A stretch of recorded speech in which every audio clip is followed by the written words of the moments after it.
Welcome to my channel. I'm Diana Clark. I'm an interior decorator in San Diego, California. I specialize in helping people rearrange what they already own and love to make their place more beautiful than ever before. So when I go into a new client's home, the first thing I do is look around to see what can I rearrange. And guess what's the number one thing that I see? People either hang their art too high or they hang it too far apart. Well, this is such an easy thing to fix, and it can be fixed basically for free if you do it yourself. So I'm going to go ahead and just call this one of my champagne tips for a beer budget. And before I dive in and tell you what to do, I'm just going to ask you, if you like this kind of decorating content, will you give this video a little thumbs up and maybe leave me some comments down below? I would totally appreciate that. So now let's just dive in. You know how they say football is a game of inches? Well, I say the same thing about hanging art. It's a game of inches too. If you just get those right, everything looks perfect. If you get them a little bit wrong, not so perfect. I'm going to show you now some examples of what I'm talking about and give you the exact rules of thumb that you can use to get your art in just the right place. When it comes to hanging art in the right place, this is an example of the mistake I see most often. The art isn't just hung above the sofa, it's hung way above the sofa.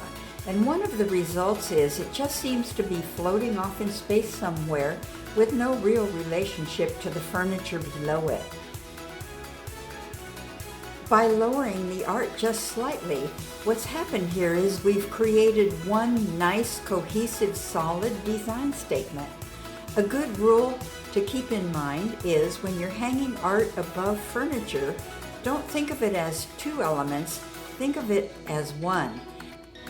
Incidentally, when I talk with my clients who have hung art way too high above their sofas, one of the things that they typically tell me is they did it because they didn't want the back of their head to hit the painting.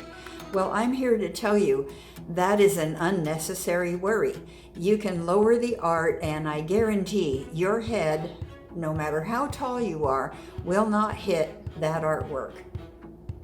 So you're asking, how exactly can you know that you're hanging your art at the just right height?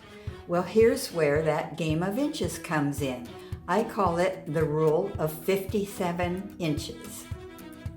Why? Because 57 inches from the floor is eye level for most people.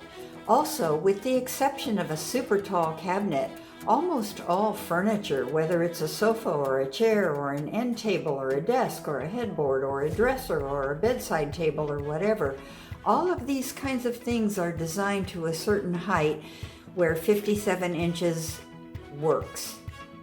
So what you're going to do to apply the rule of 57 inches is find the exact center point of whatever piece of art you're hanging and measure up from the floor 57 inches, put a piece of blue tape there, and then figure out exactly where to hang the painting so that the center lands approximately where that little piece of blue tape is.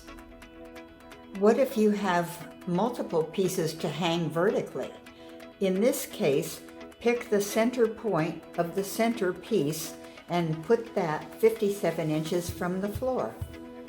Now let's say that you have a picture light above your picture. In that case, think of the light and the picture as one single unit and find the center point of that and put that 57 inches above the floor. We've talked about art that's hung too high. Now let's talk about hanging art too far apart. There's a game of inches rule of thumb here too. In general, I would suggest hanging pieces somewhere between 1 inch and 3 inches apart. I always lean toward closer together, the 1 inch end of the spectrum, but you can have a lot of wiggle room here. And this is where you can kind of fool around and see what you want to do. I often lay groups of paintings down on the floor to figure out how far apart I want to put them.